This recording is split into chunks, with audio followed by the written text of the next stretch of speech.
Buongiorno e benvenuti al meteo di Che Tempo Fa. Vediamo ora l'aggiornamento sulla nostra penisola di domani.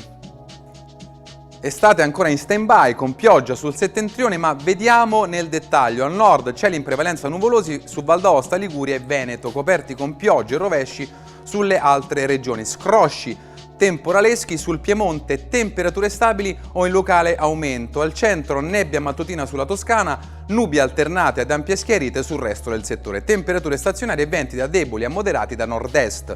Al sud cielo in prevalenza soleggiato su Puglia e Calabria.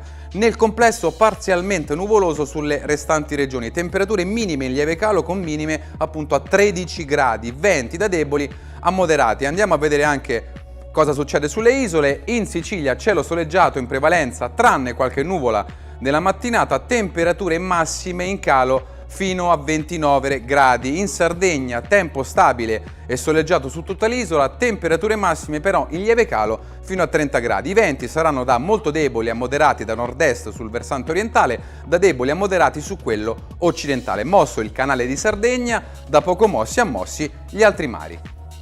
Grazie per essere stati con noi, rinnoviamo l'appuntamento a domani, buona giornata!